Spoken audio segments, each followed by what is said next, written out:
Welcome to Grail Country. I have two special guests with me here today. One is Dr. Chris Green, theologian and newly appointed bishop in the continuing Anglican movement, and Dr. Jordan Daniel Wood, theologian and a proud father of four wonderful girls. That's right. And of all the possible things we could be here on a Saturday morning to talk about, we decided that we wanted to talk about death. So, and I think one of the reasons that I thought it would be interesting to talk about death is that it seems like there's a little bit of divergence in our views that might make for an interesting conversation. So I'm gonna start it off with a kind of a with a question that comes to me. Tomberg opens his chapter in Meditations on the Tarot, letter 13, on death with he asks this question essentially, and he phrases it as a question before he later on in the chapter he gives like sort of a provisional answer. But in Genesis, it appears that that God says that if you eat of a tree you will die, and the serpent says you will not surely die. So the question he asks is, does the serpent simply lie, or is what God sees as life and death different from what the serpent sees as life and death? In other words, are they operating in accordance with different principles? So that's the kind of what I'm going to throw out. That's the ball I'm going to throw out for you guys to start with. What do you think about that idea? And what do you have to say? Chris, I yield to you. No. You have to lead. You have to lead, Jordan. I want to hear where you go with this. Oh man. Well, my inclination, having not read that part of the Meditations actually, is to affirm both in a certain way. And I don't see it as a necessary dilemma. So on the one hand, it's clear that like as long as the serpent and whatever the serpent is representing, just on the level of the narrative, as long as the serpent has a wicked intention of some kind, domination, to gain power, out of envy, depending on which parts of the tradition you're looking to explain the motive of Satan's enslavement of humanity. As long as there's just a wicked intention, then yes, you'll have an intent to manipulate, to lie, to deceive. The question then becomes, is the deceiver also deceived? Right. And I don't see why not. So both could be true just on that level so Right. far of just the narrative, right? Like there is a lie there. You will not surely die. Okay. Because there are other more eccentric readings perhaps of this story that would also point out things like, at least in the character of God, insofar as God is presented as a character in these opening chapters of the Bible, is also somewhat vague in what he promises and precisely why and where it's going, right? And so you could raise a similar question about what are the motives of the communication given to, say, for example, don't eat this tree or whatever. So anyway, let's just say on the level of the character,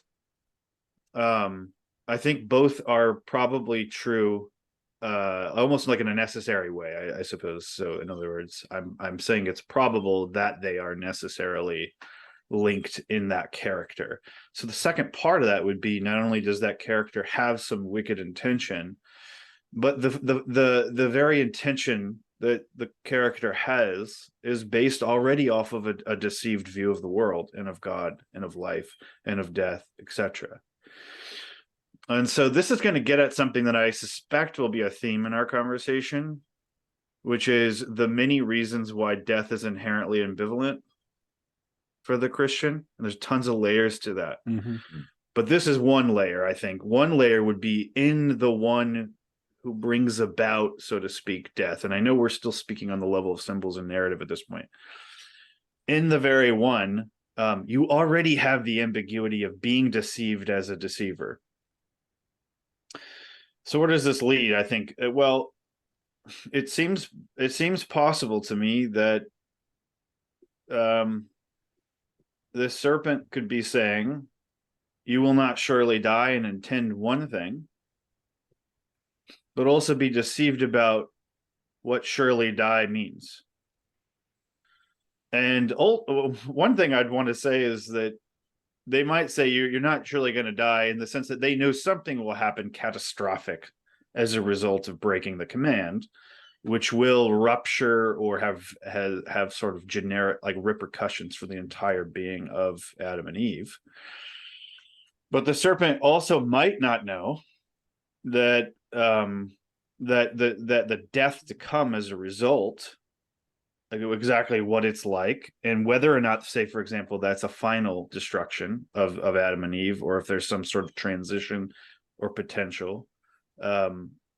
And ultimately that potential, just to jump ahead a little bit, will be the Son of God's own death, which is also going to be, as it were, from one perspective, a result of this fall, and yet will also be the undoing of the result, and so the beginning of the true creation of the ones that are deceived themselves. So you see, we're getting into this, but that's my initial, I'll just throw that out. Maybe that's like an overture, like here are some themes and layers that we can discuss throughout. But Chris, I'll throw it to you. I think I've said enough here. Yeah, no, I think that, interestingly enough, that same, what you just called ambivalence, I think is there for Christians as it relates to sacrifice, Yeah, as it relates to sexuality, marriage and sexuality, for the same reasons, for exactly the same reasons. So I'm sure that will come up again and again too. I was just reading in Merton this morning, this lovely little, it's the Conjectures of a Guilty Bystander, and he's been, and I can't remember now, I think it was Lewis Mumford. I don't know if that name strikes a bell. It's not a book I've read, but it's a book about the history of the city. And Merton makes a comment that Mumford says that the cemetery, the necropolis, is actually the oldest city, and that the city of the living, the metropolis, is built in the shadow of the necropolis, right? The city of the dead. And so he kind of riffs on that and starts to talk about death, which I thought was interesting, that was in my reading for this morning. And Merton makes this point, that in Israel's scriptures, death is defined by the lack of praise. The dead praise not the Lord. And that what has happened in the garden, he says, is that Adam and Eve, praise has become unnatural for them. So in that sense, I think we are back to this point of, we're using the word death differently, right? You shall not surely die, in that you're not going to cease to breathe. You know, you're going to have a kind of biological continuation. That's going to go on uninterrupted in some way, but your praise will no longer be natural for you. And I think that's, I mean, it's a simple point, but I think cuts pretty deep, right, in terms of what death might mean. Well, in the world that we experience, it's kind of like everything lives by death. Like there's nothing can live by the death of something else. So, do you like, how do you think that kind of undeniable observation of the reality of our world, that like nothing can live except by death, how does that connect between this idea of fallen creation? Yeah, so that is the question, because, like, to put it sort of sharp, you know, as sharply as you already have, it's not more sharply, but it's just a different resonance, is we need to just face the fact that however you read the Genesis 1 through 11, or 1 through 3 even, you know, even for those that are more apt to allegorize it or something like that, it still remains the fact that the narrative order in the Christian story is very clearly that the wages of sin is death. But what you're saying is, and I think also you have to face this squarely, is it looks like by all other evidences that the wages of death, right, are those living that can sin or not, right? It's exactly the opposite sort of causality or order. And that to me is exactly the dilemma. And I don't think, so this is where I want to say, I don't want to just plead ambivalence actually on that part of it, ultimately. Because I think that's basically what we often do, right? We sort of, not necessarily you guys, but just Christians often sort of will at that point say, well, you know, something about death can be used providentially, and so it's been changed, say, in the death of Christ, it's been made into an instrument of life and birth, and that's all true. You know, but I think, look, death is an absolute antithesis to life. And life itself has to be defined according to the intention of God in creating it at all. So the end.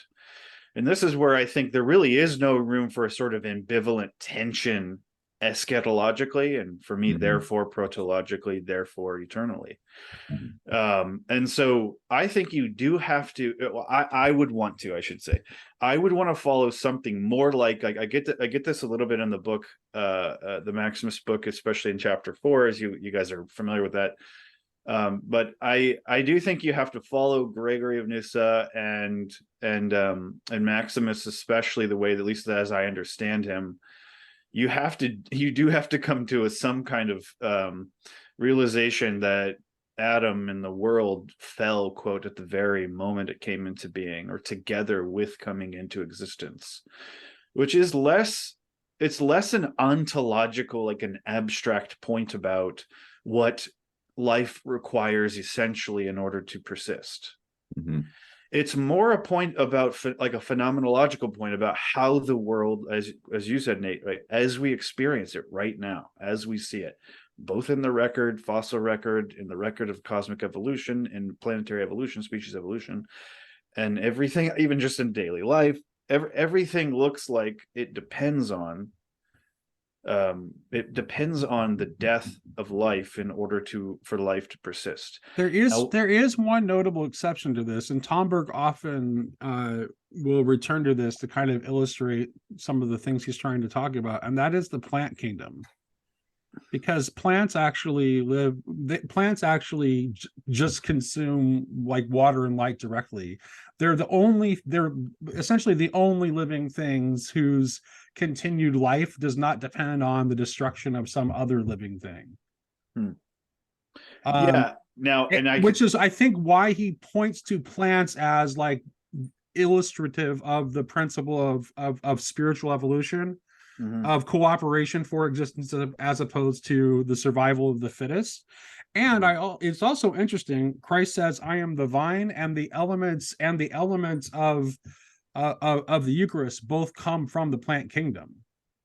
So I got a question though about that, just in terms of, I mean, is it not the case that you need nutrient-rich soil for plants, and therefore you need the death and decay of other organic matter in order to, so I don't know. But I like what he's doing symbolically with that, and I think you could say something. You could still say something even in light of that objection, like, well, okay, but like it's a clearer example or symbol, a living symbol of what we sort of intuit life ought to be like and isn't, maybe even on that level. I also would make this point. This is also why I think, I think that death, the question of death and life and its relations, tied up as well with the question of time. Both, because in both directions. On the one hand, even if you had something like the persistence, let's just take Tomberg's point on that and not criticize it and say, look, that the plants do that. There's still a sense in which every passing moment is a death. Like, I can't have the whole plant's life and its whole development. And even there, it seems, and Augustine plays with this as well a little bit in the Confessions, but there seems to be this, even just sort of perceiving the perception of the beauty of an unfolding, whether it's of a symphony, a song, a poem, or life itself developing, seems, again, we're back to the same problem. It seems to require the death of prior moments in order to make room, space in the next instant to be made present. And so there's always a passing away along with a coming toward you and along with a presence. So again, we're in this sort of problem of so I think if you think about time that way, you see that it's also infused with the problem, as it were, of death, a dilemma of death.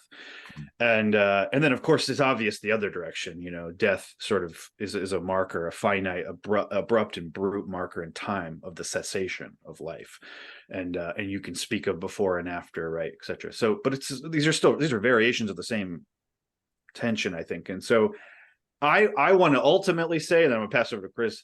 I want to ultimately say, is there a way in which we can?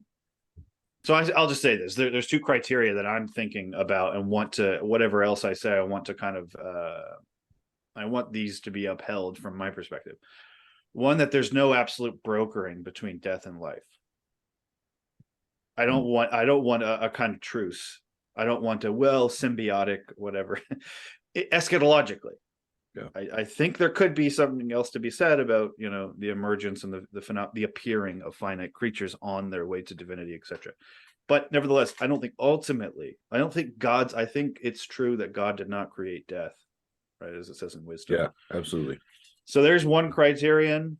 The other one would be, however, this is perhaps just a way of restating the whole problem, right? However, you cannot also deny, or have rose-tinted glasses, you can't deny the seeming ubiquity and necessity of death for the perdurance of life here and now as we experience it. And so that's exactly the problem, is how do you make sense of both of these without really giving way towards one side or the other. And so I suppose I'm just restating the problem. Well, yeah, I think one way of getting through some of the ambivalence is to realize, there are different kinds of death. There's a way in which in Scripture, death can be a departure. Think of the prayer of Simeon. Now can your servant depart in peace, because my eyes have seen. And I think there's a way in which death is promised as rest, and finitude is not an evil. And to have finitude, you have to have closure. You have to have a finishing. Yes, right. So I would argue, if I could put it this way, that just as apart from sin there would have been incarnation, apart from sin there also would have been closure. Right. Yeah. There would have been finishing. Right. Yeah. What we're naming as evil, and by we I mean I think the Jewish Christian traditions, what we're naming as evil is the interruption of life before its proper finish. A kind of cutting off rather than a finishing, a break or a rupture. And that cannot be good. Like that. Now, it doesn't mean that God is somehow stymied by it. I mean, God's goodness can overcome it. But I think that there's a way in which we're sometimes conflating those two things. For example, both in terms of our account of nature and the way in which death works in nature, and our account of how death works in human formation and the development of God in us and us in God. So let me give just kind of one example, and this is a real sticking point for me. In a lot of accounts of kind of evolutionary history, even cosmic accounts, scientists and theologians will kind of offhandedly talk about all of death in nature as a kind of devouring. So, we'll talk about black holes eating up other stars, right? It's a metaphor that's controlling the way we're making the meaning of that death, the death of a star as some kind of violent collapse. But I'm not sure that death in nature is always that. Like, I think there's a way in which it can be rest. Now, of course, nature, red and tooth and claw, all of that. I mean, that's certainly at play, but I don't think we want to collapse those two into each other. That there's a way in which some of the death that is doing good in the world is a death that is simply finitude coming to its finish and passing on what can be passed on. And that I don't want to confuse those two. I know none of us do, but I mean, I think I want to make sure that we keep those two things distinct. But I want to immediately rush to add, neither is final. Right. Even in either case, it is a penultimate reality, creation isn't finished yet. And here, Jordan, I know you and I are on the same page, that what appears as a final cessation of life, of plant life or cosmic, of the stars or a human being, whatever else, it only appears to be final. Yeah. Because the promise is death will be no more. And here, my reading of Gregory is not simply that from this point forward, no one will die. Right, exactly. But what we will see is that all of that was ever only sleep.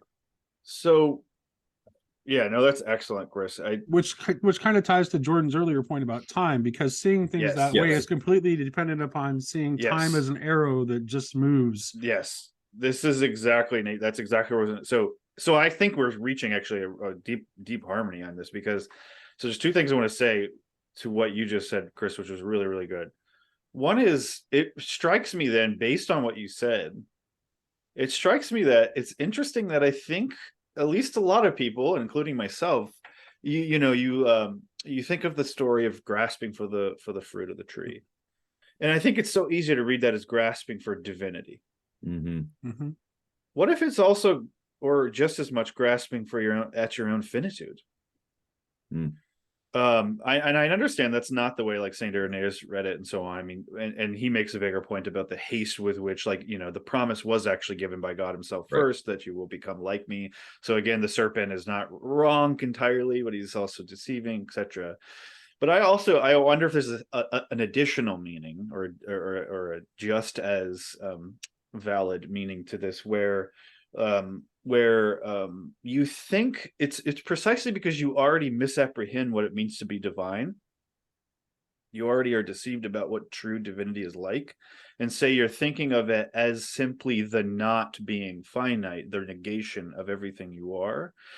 That actually grasping at what you're grasping at when you grasp at quote unquote divinity is just another iteration of finitude, of being finite.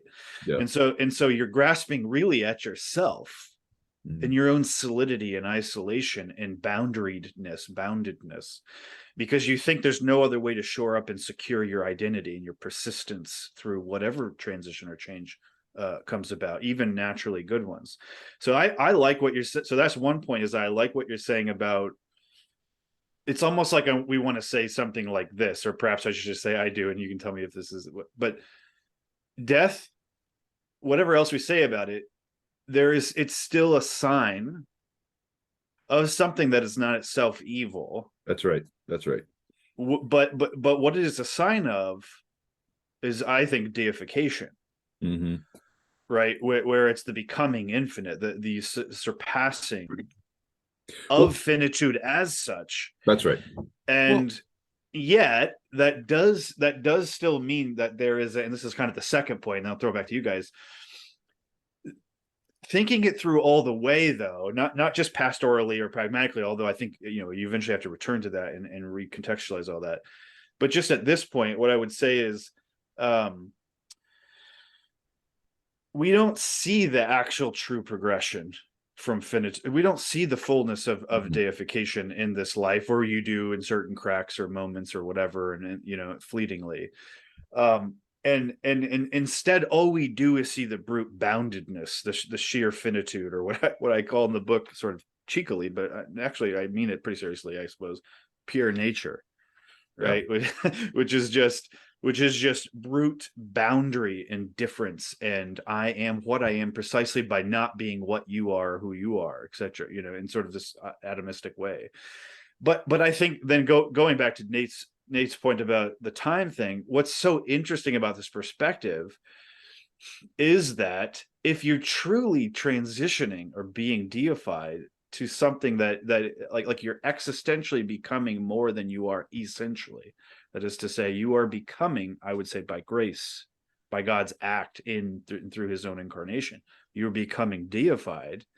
That can, and in fact, I think must mean the revising or the realizing of what all prior deaths, which look to us like failures and evil, they have to be finished or complete. So we don't actually, death as we currently see it, precisely because it means for us it's coincident with the rupture of relation. Yeah. Yes. That actually means that we are not seeing it's like we're not seeing the finishing of finitude correctly, because that doesn't really happen unless that which is finite is also infinite. But that would require the sort of realization in all quote unquote moments, the sort of the creation of all moments and the simultaneity of all moments that doesn't need a finite progression past one to the next, move along, right? And so really the trampling of death by death has to be every actual death that has ever occurred or will ever occur. Yeah, I mean, that's the logic of Gregory, right? That when we talk about Adam, we're talking about the total number of the finite collective number of beings. But you can't have that finite number without the finishing of each one of those lives, which will finish precisely not the way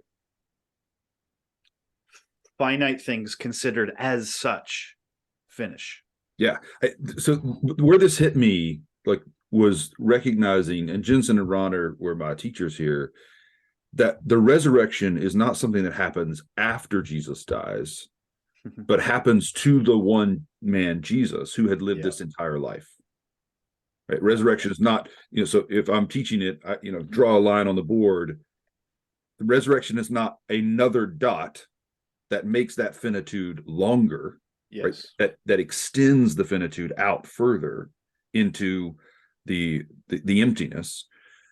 Resurrection is something that happens to the whole timeline at once, so that it participates in the reality of God, and in God in the reality of all things, right? So that God is all in all. And this entire timeline in its fullness is brought up without loss, right?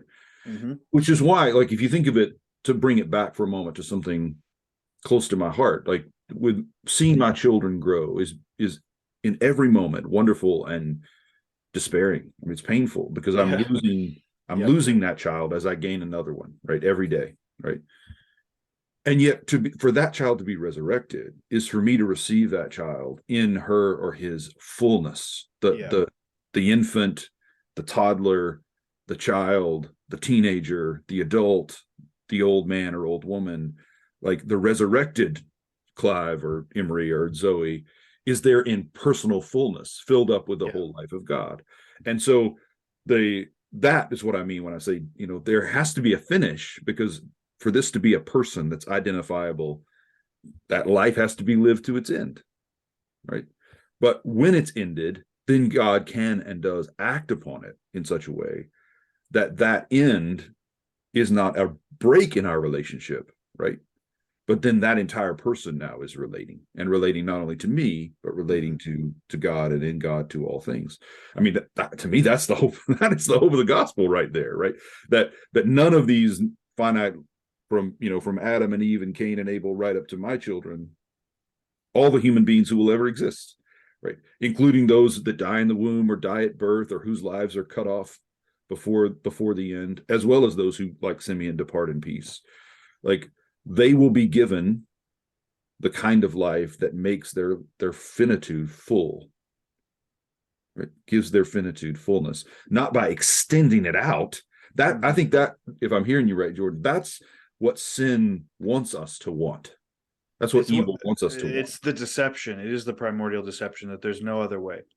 That we have to enlarge and extend in order to secure that desire for lasting relationship, right? I think we instinctively know that our relationships are not supposed to end, that we're supposed to be able to love as God loves, without beginning or end.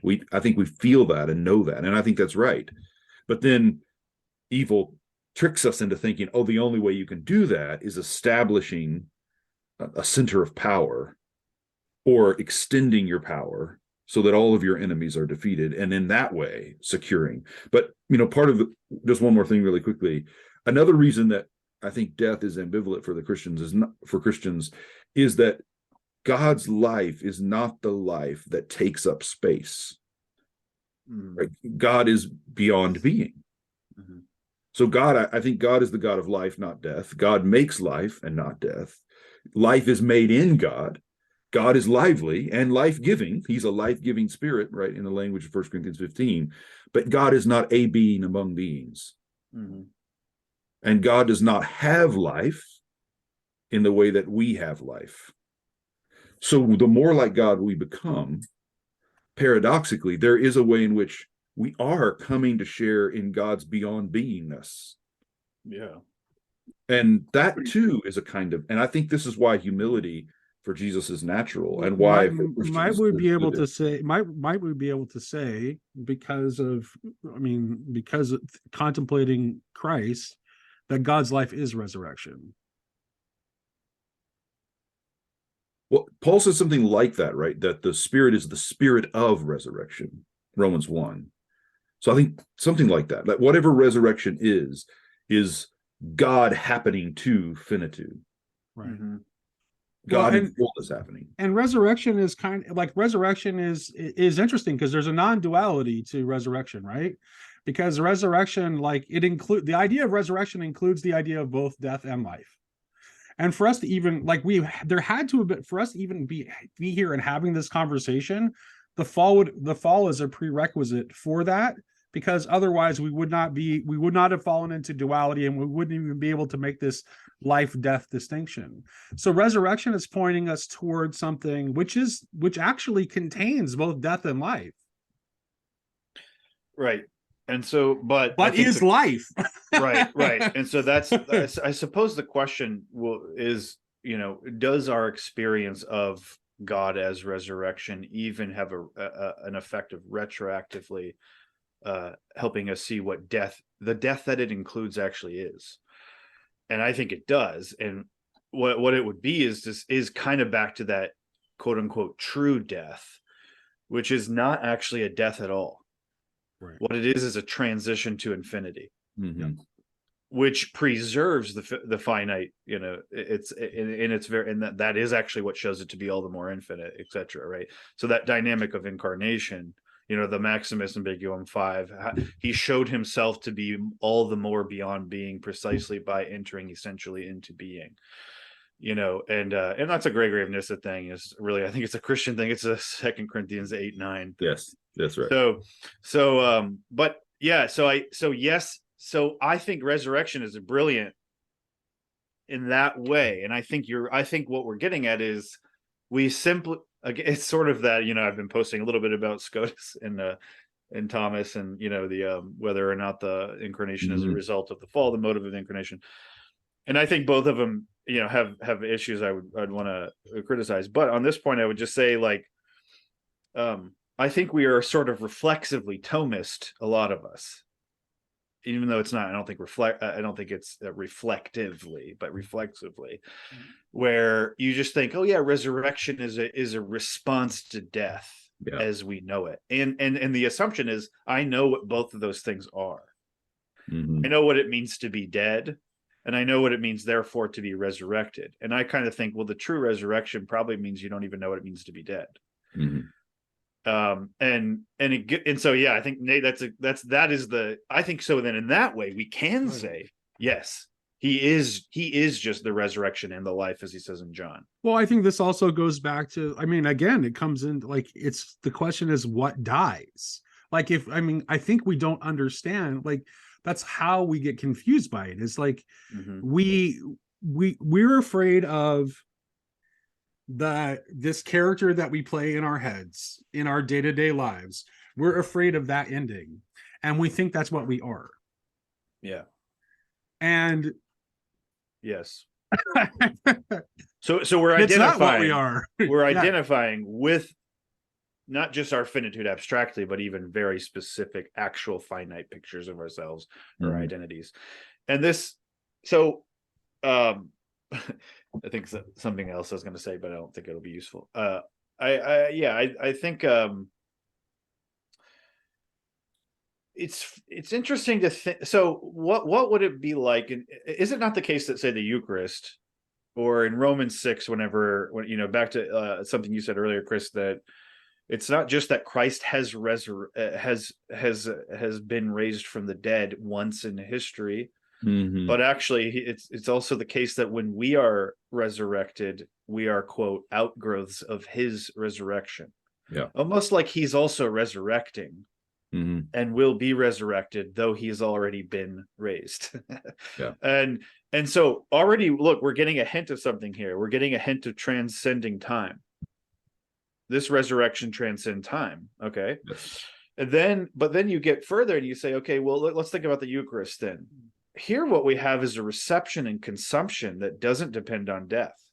Almost like what Tomberg was sort of seeing in the plants, right? Like this sort of, and that's sort of the question, is we can't imagine right now, given the current conditions of existence, we can't imagine how there could be interdependence, which isn't either an actual transfer of energy, like thermodynamically. And so we think entropy is just the law of the universe. And in terms of physics, it kind of seems to be. I mean, it seems to be the only compelling, in my opinion, the only compelling explanation for the arrow of time in terms of physics. And I'm no physicist, but is the sort of it does seem that entropy is unidirectional. But nevertheless, so that's the way, again, it's the way it seems, and everything seems to point physically to that, the way we experience the world here and now. But actually, it's like Christianity is constantly bidding us to believe the impossible. Whether that's resurrection, which transcends time and implicates all other resurrections and retroactively deepens and realizes what the deaths that we currently experience as abrupt endings really was supposed to be, or the Eucharist, which is the body and Christ giving his own body and blood to you to be consumed, and yet it doesn't destroy him at all, and yet you do depend on him, and yet he also becomes flesh in you. Yeah. And none of that entails any death. It's constantly this bidding to believe the impossible. And that's where, so I think you're right, Nate, we get confused for two reasons, and then I'll throw it back to you guys. One, I think the confusion comes in just our almost like a failure of imagination, like sure. Yes. But that already is to believe that what we call the primordial deception. Surely there's not really nothing more than what we see and what we experience right now. And that seems to be the ubiquity of death, the transfer of energy into various forms, the impossibility of moving through time without, sort of dismissing moments into the past, losing them.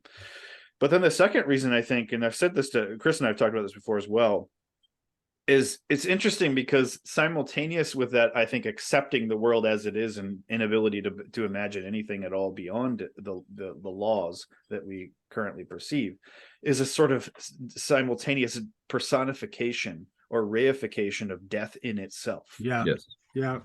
Which is surely okay to do when you're doing poetry or speaking sort of in a certain, I'm not criticizing that as a rhetoric. I mean, the Bible does it, right? So you can't, but Catherine Pickstock has a great line about like, it's a necrophobia that ends up becoming a necrophilia. Yeah, exactly. Right. And it's, and so then we start to get the sense that death is like a force that, we're in the Star Wars now or something. And like, you have to overcome it. And the truth is, death isn't really the problem. Dead persons and life is the problem. That's the actual problem. Death isn't something to be overcome, and yet it's ubiquitous. It's something, and so what I think that opens up to, like, what I'm pointing to there is that the ambivalence in death itself is that it's not really anything external or anything other than parasitic, or however you want to put it. Well, and I would say this, just to throw a bone to the Calvinists for a second, I would also say it also points to the fact that the way we are living is dying, and we are dead. Yeah, oh, yeah. And Augustine says that at the beginning of the Confessions. Right. He calls this life a living death. Mm-hmm. And so yes, we're already, and look at what Paul says in Romans 6-8. I mean, that's, there's something in me, and he personifies it. He depicts it as Pharaoh, right? As a sort of Pharaoh, like a tyrant, sort of, and it's controlling the members and it's leading me to death. Church fathers will say it's driving you to non-existence, even as they think that's impossible metaphysically that could ever happen. Yeah, that's the thing we're in bondage to. I mean, we're in bondage to. Yeah, exactly. And of course, non-existence, right, is simply already to picture existence as a finite thing, and then it has a contrast, which is non-existence, and so that's also finite. So it's just bondage to sheer finitude, the sheer boundariedness, as it were, of everything we initially perceive. Like that's how we perceive it. That's how you can even detect it. And so anyway, I'm just throwing that in there to say the problem isn't death as some kind of nebulous force, dark force that we have to sort of struggle with like a Leviathan from the deep. But it's dead people. It's my grandmother who passed away. That's the problem. It's that she's dead and the relation is broken. That's the evil here. That's the problem. It's not that something came and ate her up like a black hole eats, supposedly eats up stars, right? So I think once you see that, it's at least possible to connect to that first point, which is, well, okay, so the overcoming of that is not going to be like the overcoming of some nebulous force. It's going to be something far stranger. Yeah. It's going to be the valley of dry bones, that kind of stuff. And now we're getting into something so that should open us up, I think, to the imagination that we often fail to have. Right. Yeah. Nate, and we just haven't talked long enough for me to know exactly what you mean, but the way you frame the question reminds me of something that Jens and I disagreed about constantly. I mean, it was the core of our disagreement, right? Which for him, he would always like appeal to Occam's razor, right? If God means to be our savior, there must be something we have to be saved from. If God is the God of resurrection, there has to be something we're resurrected from, and therefore sin and death have to somehow belong to what God has always been doing. And I think that's bullshit. Like, I understand why you get there, but I just completely disagree, right? I mean, how dare I disagree with my teacher, but I do. Right. Because I think that if that's true, then God becomes dependent upon that which is not godly, not good, to bring about the good God imagines. And or worse, those things are good to God. And either way, we're stuck, right? Yeah. So I've had some very difficult conversations about this with some of my Orthodox Jewish friends who are kind of willing to accept that, like, there's a way that, like, they don't really evade the idea that evil is somehow rooted in God. Like, it's like they'll just, like, it's difficult, they embrace it and bite the bullet. So yeah, I understand. It's very tough. And I'm very much like Chris, like you, I'm like, nope, sorry, have none of that. And so we get into some really interesting conversations. It becomes difficult, I think, but it's difficulty worth taking up. Like, what can we say then, right? And to me, this is the kind of long-term implications, or kind of one of the iterations of what it means to say that Christ would have been incarnate even if there had been no sin. Well, I think the other question to ask to get to the heart of this problem is to ask what it means for when the God man dies. Like, what does it actually mean? Bulgakov is very interesting on this. In Theology of Death, he says that essentially death is abandonment by God. And for Bulgakov, like, the Trinity in some way participates, like the Trinity in some way, not ontologically but economically participates in the death of Christ. So it's not like only the second person is touched by the death on the cross. It affects all three. So I think, and I don't necessarily have an answer, but I think I do have this sense, and that looking at what it means for the God man to die is the right place to look, of course, to move toward an answer. Yeah. So one way, and Jordan, I'd love to hear what you make of this, but if we use your language of transition, or drawing on Maximus's notion that the use of death has been converted, right? So I think one way of thinking about it is God has made us to be creatures that need a finish, that need a close. Determinacy, yeah. Right? That need a finality that gives the whole its integrity. Right? So in that sense, if that's what you mean by death, then God very much does plan it.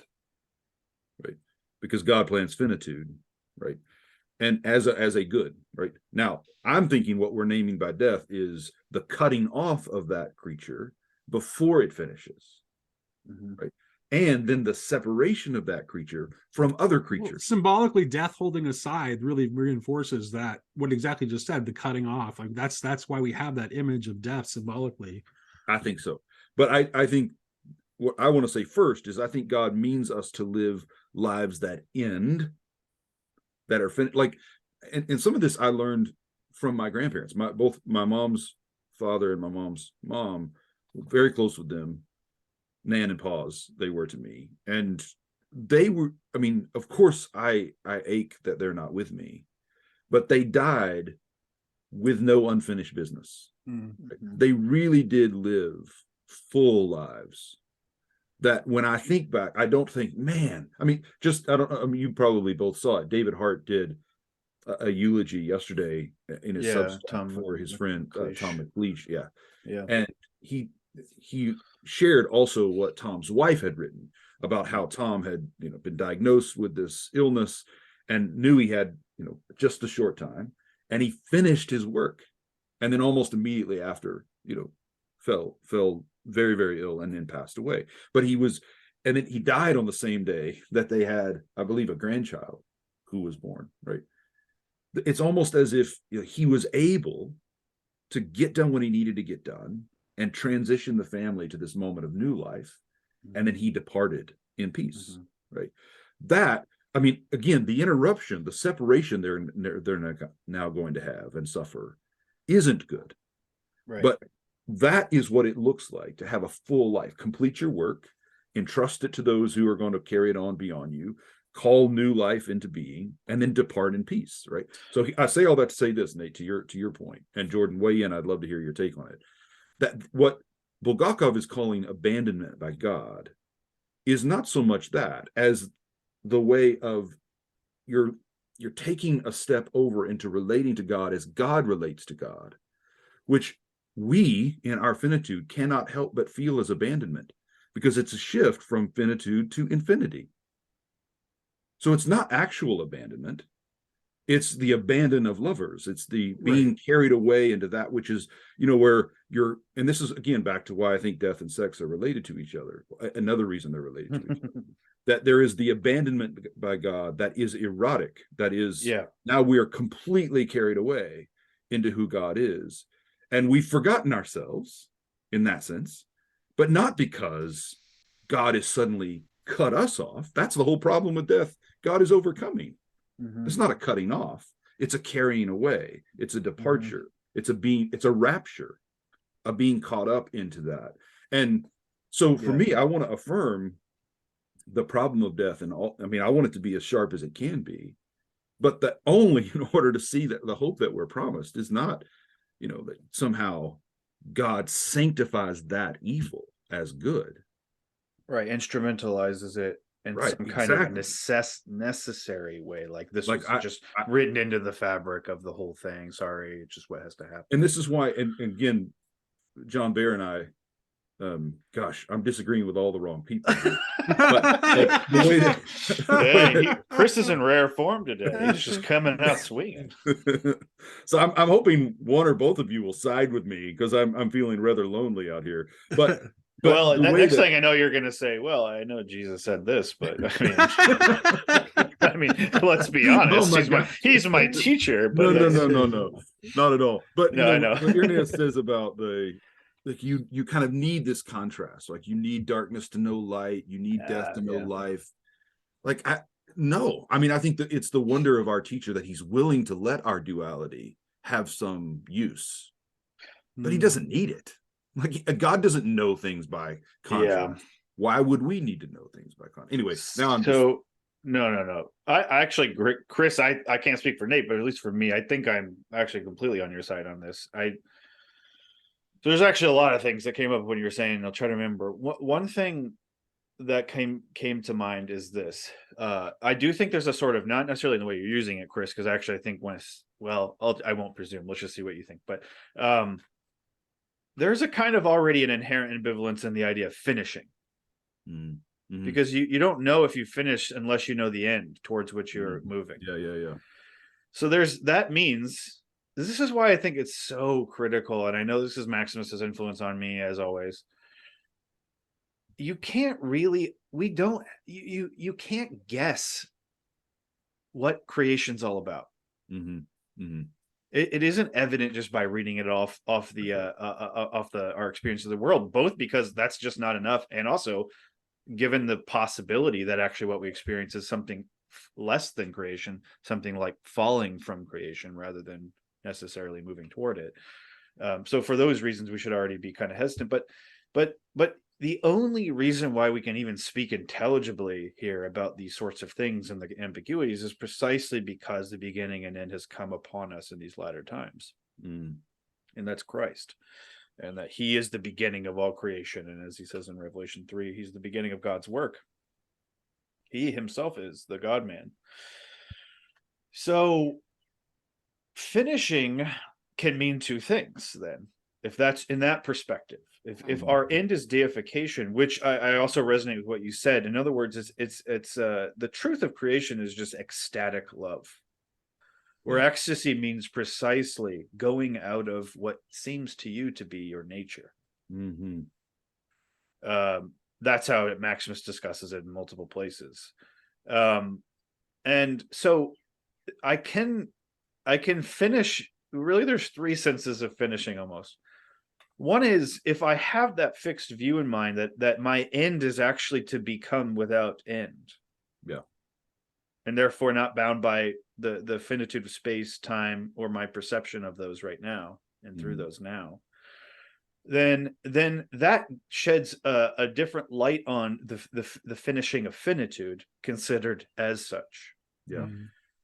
So on the one hand, and this is what I try to get to a little bit in that fourth chapter. But Jordan, if it is a becoming without end, that means there is a duality within the non-duality. There would have to be in order for there to be a becoming. Yeah, like it's always going to be the case that I was born to my parents in a certain time and place, and that affected me. Anything good about the progression, that becoming, I think is eternal. Anything good is eternal.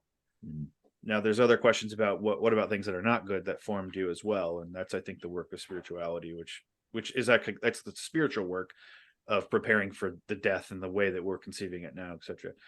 But yes, I agree with you. But you have that. So there's something like a true progression, which I would say for Maximus is the logi of all things. It's in the logi, it's in the principles of everything, which is why you can perceive something like flits of beauty and truth and goodness and unity in God himself, the light of Tabor or whatever in these moments, because it actually is there in potency at the very least, if not actualized to some degree or another in every moment, time, and space. So it's not like, that's why it's not simply quote unquote Gnostic. It's not an absolute abhorrence of this material world riddled by the ubiquity of death, etc., etc. Although it is also an admission with the New Testament that this world in its current form is passing away, the structure of the world. And so, but if deification, which is nothing less than finishing in the unfinishing, which is itself still misspeaking because it's dependent on, right, the dialectic of finish and not finished, then the finishing of finitude can be perceived and experienced in two different ways, completely different ways. One is the way we typically and unreflectively experience death right now, abrupt end, the rupture of relation and all that. And that does seem to be in our experience of the world. It seems to us objectively the case that this is just what happens. Finitude has the last say, it's abrupt ending. But the question then becomes, in deification, you can see that the finishing of finitude, while it has a kind of essential end, like a marker, a boundary, a definition, was never your existential end, just because it was your necessary, your self-conscious as beginning, self-conscious as someone who begins in time and in existence. And that's when I think you can talk about something like the true progression, the true unfolding of creation, which is still in seed form or various stages of development in all things. And therefore the true goodness, the pure goodness of the transition existentially, not essentially. I make that distinction. Like in your person, you're not changing what it means to be human or say what it means to be created or finite, but you don't need to, because your person isn't bound to that in fact, in actual existential fact. And so that transition is nothing but good. And in that sense, the contrast is good between the finite and the infinite, and doesn't need to be erased, precisely because that is the condition for the perception and experience of ecstatic love, which superabounds all of those boundaries in actual fact, if not in sort of abstract. So that's I think we yeah, sorry, I didn't mean to interrupt. I just completely agree. And I think we experience this relationally already all the time. We experience it aesthetically all the time. I mean, you think about, I remember Jeffrey Hill making a point about the ways in which the best poems are poems that are so finished, like you cannot imagine them in any other form. Like, like you can't imagine, what is this poem if anything has changed at all, right? It's completed, right? It's finished in that sense, right? What would it mean? What kind of joy does God take in that kind of finished creation?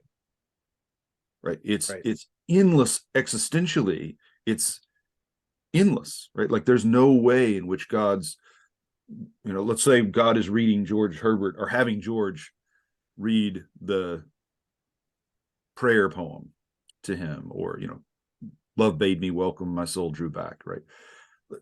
Can you imagine the kind of joy God takes in hearing George do that? But he doesn't want George to do it differently, or to add a new stanza, or like it doesn't improve if George like tweaks it a bit. It's like that.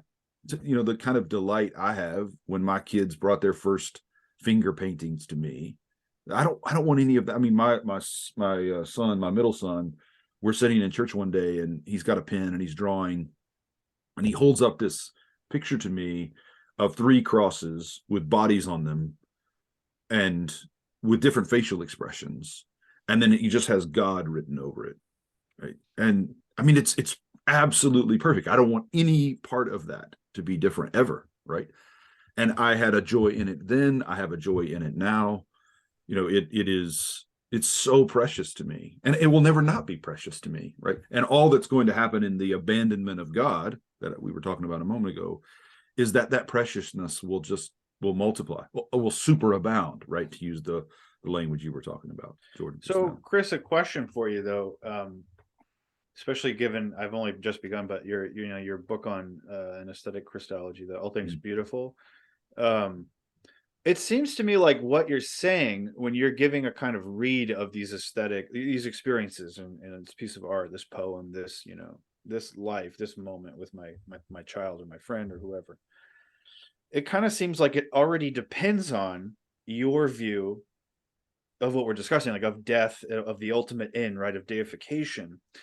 And so I think we're in agreement that, like, for example, let's just get a concrete one that I think there's a trend, not only, Nate, with your Orthodox Jewish friends, but in Christian theology, at least the last 20 years, if they're working around science and religion, or say evolution in particular in theology, there's this kind of like thing where it's like, well, evolution, we've come to see, wasn't always just driven, like its engine wasn't always just survival of the fittest and red in tooth and claw. There was also a lot of cooperation.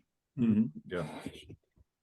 And I'm like, okay, I mean, good. I mean, that's good. It does seem to be the case that our version of Homo sapiens, which arose 60,000 years ago, we were the first ones seemingly ever to be able to take down a mammoth, a woolly mammoth. And that seems to suggest an incredible amount of cooperation and right. Well, okay. But even the unity of anything requires cooperation. Right. Yeah, and that's all. It's like so like I agree with that. So that's a fact. Let's just say that's a fact. That's something, that's a phenomenon that's presented to us. And the question now is, how do you interpret it? And I think a lot of theologians, the trend right now is to say, so that mollifies our issue. No, I completely agree. Right. You see where I'm going. So it's like, okay, well, at least there's a golden thread of something kind of nice, like cooperation and collaboration, which is sort of simultaneous and embedded with abandoning your youngest chick because you don't have enough food, and so let him die, and or killing and ripping, and the lion and the lamb, and it's sort of like it's a chiaroscuro theodicy imposed upon as an interpretation of evolution. And it's like what Augustine sometimes suggests about the eschatological, or even say predestination, but eschatological. So, well, darkness, light, there's a contrast that helps the light pop a little bit, which does, by the way, contradict what he says about the festivals and the plays in book 3 of the Confessions, where he seems to say that's actually a sign of its weakness, is that it depends on the depiction of tragedy to move the onlookers, and he thinks that's like a sign of, of his wickedness, really. So I wish he would have applied that across the board, but so that's a kind of, so, but the point is whether, it's not enough to just note the features of the phenomenon. The question is what does it mean? What does it mean? Right.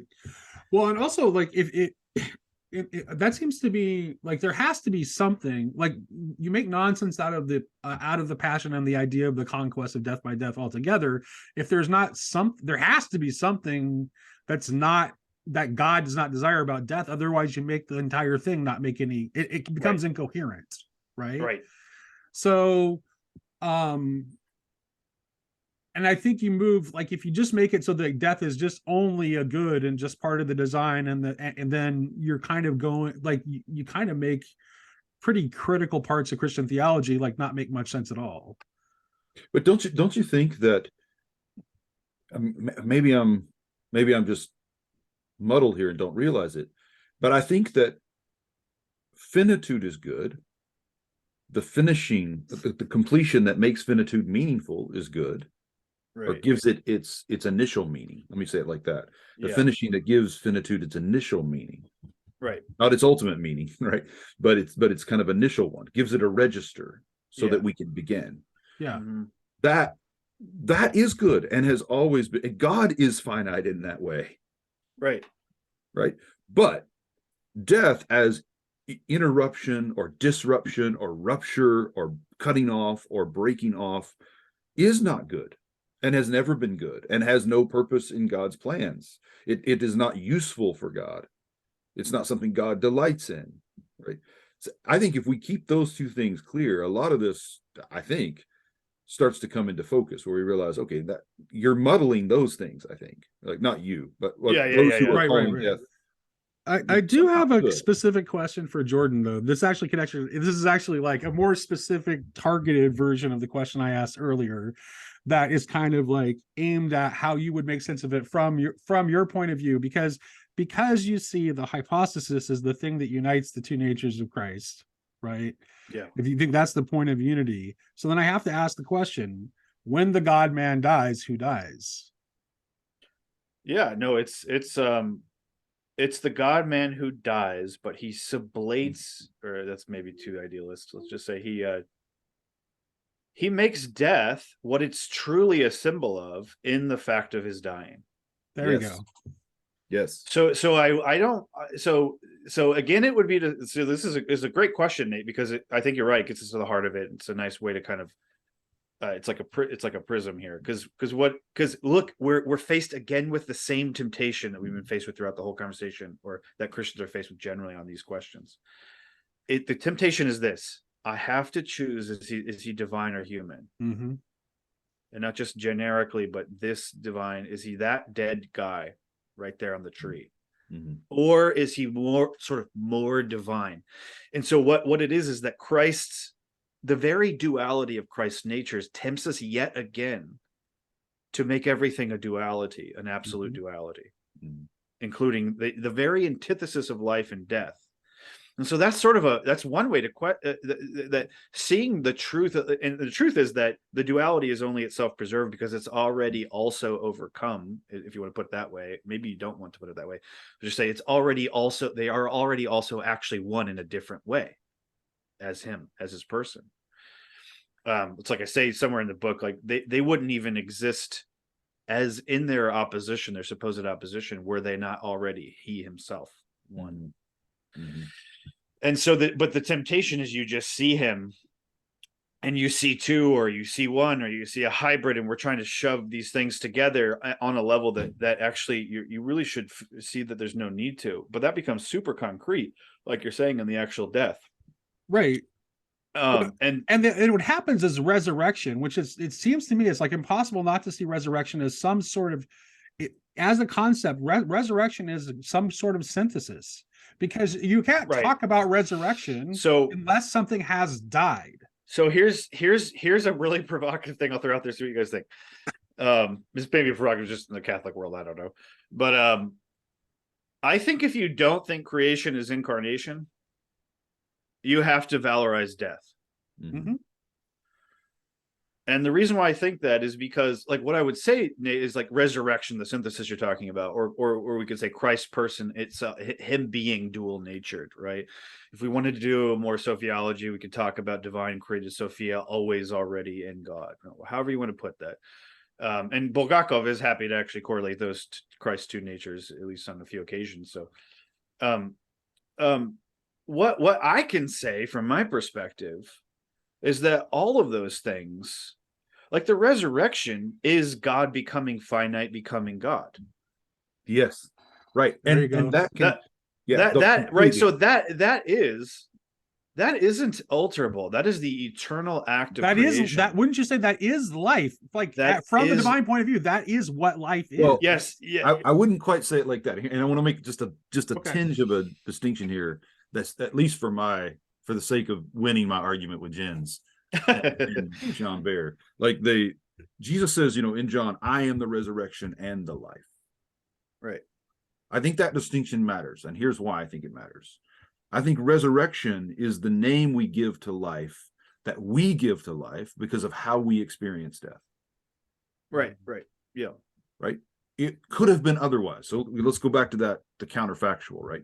If there is no sin, there is no death as we know it, but there is finitude, which means there's closure, which means there's finishing, and there's still change. So in 1 Corinthians 15, I tell you a mystery: we shall all be changed. I think that even apart from sin, we would have had to undergo a change, definitely, in order to share in finitude, right? This is true progression into God. Absolutely. It's true progression. That you had to be made means you had to start. Yes. And therefore you had to progress. But that you were made to be unmade. Yes. means that at the axle, or the what do I say, the crux. I mean, that's the fulcrum here, the transition point, is precisely the ecstatic love, which is the movement of deification, and being also unmade. That is in fact God, not death. Right, and that is also God being made. Right, it's the tantum quantum thing. So the center of it all is the beautiful exchange. That is God's creation. There is no other creation. There's no other form of creation. There's no other logic of creation. Because if there is, and this is what I really do think happens very often, and it's a very understandable, and it sounds to me like Chris Jens he falls under this critique. Even with all of our wanting to sort of retroactive, reciprocal causality, God transcends time, blah, blah, we still sort of act like God approaches creation like a project. And there still is a sense of like, there's something out before him, even if it's in his mind, eternally, the ideas of God, divine ideas, that we have the divine ideas. We've got the paradigm of creation. We got his plan of execution. And in a way, you have to talk this way. I'm not saying you can't talk this way. I'm sure you do. In fact, I think it's indispensable provisionally, to go back to Vervaeke conversation with it. It's an indispensability, but provisionally.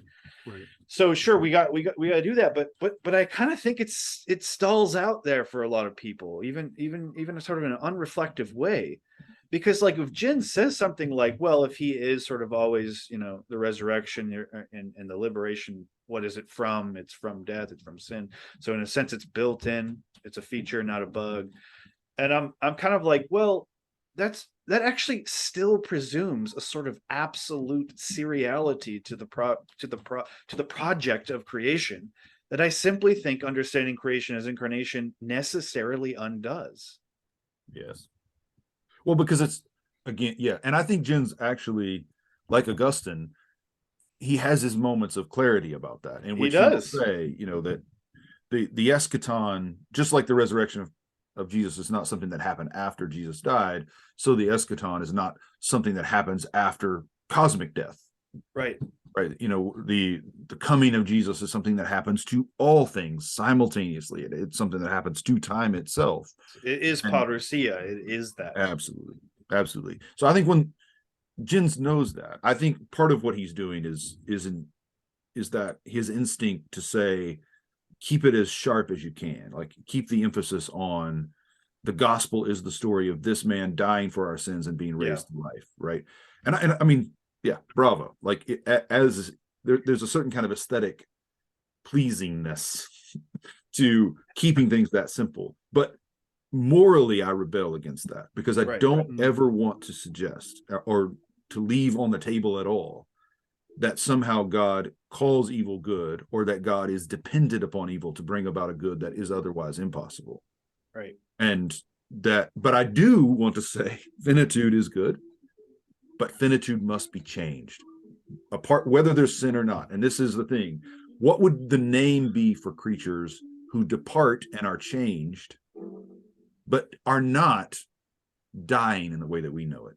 Whatever that would be, if that's resurrection, good. If is it just transition? Is it transfiguration? Right? Is it, I don't know what name it is, right? But I think what name we give it. But I think the point is, he is the life who at some point transitions us into the abandonment of God, that erotic abandonment we're talking about, the ecstasy of God.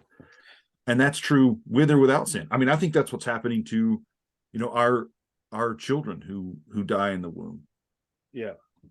Like, they're not dying through sin in the same way. I mean, they are, as far as we can experience it, but they existentially are passing right into that transition, and so on. I mean, I think so here's to you. This is kind of, and actually there's an essay he wrote, small, and I can't remember the name of it now. You might know just from me saying this. It's just a really short one. He makes a point in there that I would have thought would more support what you're saying, which is he's talking about the language of divine transcendence. Mm-hmm. And he makes this point, which is a very Jen's sort of brilliant point. He says, it does seem odd that God has to transcend something, as if it's out in front of him. He transcends his own transcendence. So he has to depend on it in order to show himself transcendent. True transcendence ought not to need anything to transcend. Yes. And so that would, I would think, more support your side of this. But this is the kind of stuff I kept throwing at him. Yeah. And his response, your own essay. Read yourself. He probably loved it though. No, but so here's another point I want to throw in here, and it's sort of just another angle on the same issues we've been discussing.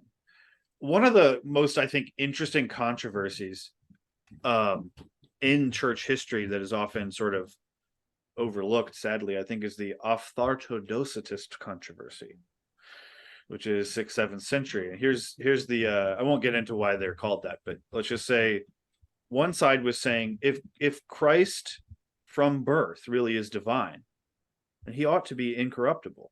Mm-hmm.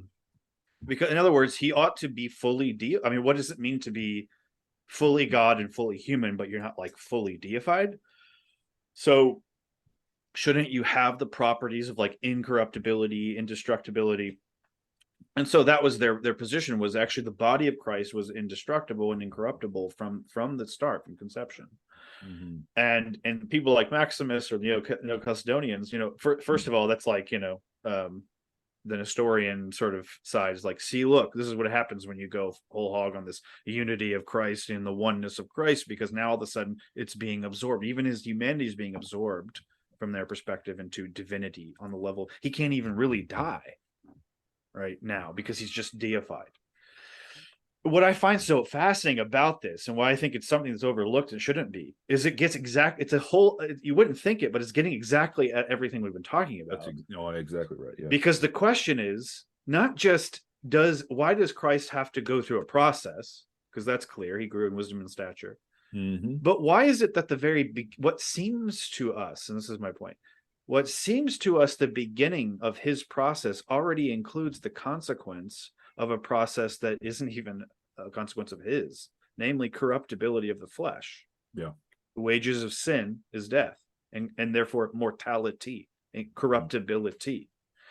And so what's amazing, even in the case of the God-man and the historical incarnation, if I can put it that way for now, we're already met with the temptation that people like Leontius and Maximus had to resist, of saying, well, the way the God-man appears to us now is self-evident It's clear what it means to be human, etc., etc. Actually, he's already incorporating in the very conditions of his appearance the failure of creation to be incarnation, deified.